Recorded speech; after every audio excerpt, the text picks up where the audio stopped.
So you bought a big shiny ball. This is how your package works. Balls will come in whatever box it is, usually wrapped in cellophane. Just unwrap. Just some basic things about your big shiny ball. It is a PVC layer that's clear plastic that's inside, and then the beautiful Mylar shiny layer that makes it look pretty outside. The Mylar layer is just there to be beautiful. It actually doesn't hold any of the air. The inside layer is what holds all the air. You will find when you unwrap your package, next to the valve, there will be a small hole. Yes, it's supposed to be there. Do not cover it. This little hole is there because as the inner layer expands, there's air trapped between the two layers that wants to get out. This is how it leaves, okay? So occasionally you might hear air escaping around the hooks and other things. That's natural, that's normal. Next is the valve. Your valve is here. That's how it opens the valve. Inside the valve is a little button. If you push it and give it a quarter turn, it should pop out. In many cases, it's already popped out, but you can just take a look. It will also serve, when you press it, as a quick release valve. So when the ball is full and you go like this, it'll go shh and let the air out.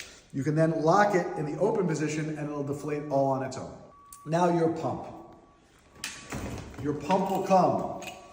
New pumps are smart because they come with the right connector tied to the pose. Our old pumps are not that smart.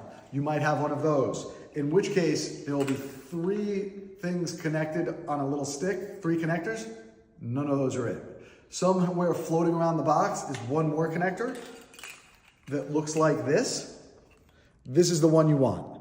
It gets lost, people don't look for it, it's in with the plastic, people lose it all the time. This is what makes the balls work. It's semi-standard, similar to an air mattress or stand-up paddleboard. This goes in the hose, okay? You have your little pump, goes on. Just so you know, when you want to deflate your balls, you can actually just take this hose on and put it on the other side, and then it deflates. Before we inflate the ball, just so you know, this has a locking mechanism. So this goes in, pushes, and locks. It should be locked in there pretty good. Okay, once it's locked in, inflate until the seams are smooth.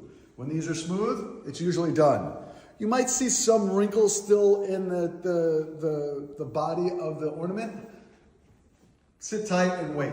They naturally will stretch out over the next couple hours, okay? This little bit here, that's what we talked about. That's where the air escapes.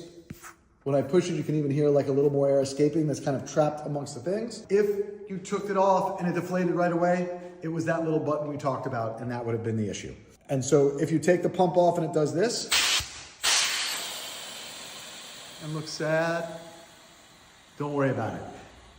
Just push it, quarter turn, it pops out, you hear the air stop, and then you fill it up one side. Well, 2 things. Less so with the small ones, somewhat with the large ones. These pumps run a little hot. So especially on the big balls, if you fill them up, wait 20 minutes for the air to cool and then top them off again because the air is gonna shrink as it gets from hot to cold. Second, just so you know, they're strong. You can sit on them. Hook is there for hanging. If you put these things indoors, they'll stay inflated for months as long as the valve is tight, okay? Occasionally, the next day, you might come in and all of a sudden your ball looks all sad and wrinkly. All that is this valve. Occasionally, when you inflate and deflate them, this valve will loosen. Your order should have come with a little wrench. If it doesn't, we'll show you a trick in a second. You can always just double check. The little wrench goes in here. See, it cranked and turned, which means it needed to be tightened a little bit. Now, it'll stay inflated for months. If, by some chance, you don't have this, do not panic. This does just the same. So as you're inflating it, while your thing is in, just give your wrist a turn, and it does the same thing, okay? And that works just as well, and actually, to be perfectly honest, it's the way I do it. I never use the wrench. I always just use the handle, so it's pretty common. Last but not least, if you put these things outside, just remember, we have not been able to change the laws of physics yet. So these things work fine in the hot, they work fine in the cold, from like -20 to like 130, like no problem. The big problem is huge swings in temperature. So if your morning starts at 20 degrees and ends the afternoon at 80, air expands. The inside bladder expands more than the outside will allow. So on days like that, if you're not careful, seams can split. So how do we avoid this?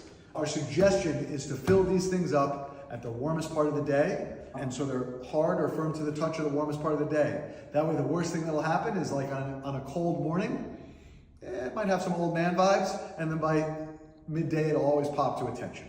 But that will happen and can happen, especially as it gets cold. And that's much better than the other way, which is it starts firm and then splits in the afternoon. If you know it's going to be unseasonably warm or something along those lines, you can always go and let a little bit of air out just like that, and that usually will solve all the problems. I always keep a pump handy just in case you ever have to top off or de-inflate. But just be wary if you're putting them outside that these will happen, especially depending on weather. And that is it. This is your big shiny ball. Enjoy it. Put them up for your special event or for your holiday. And if you need any other assistance, we are here to help. Don't hesitate to call or email us.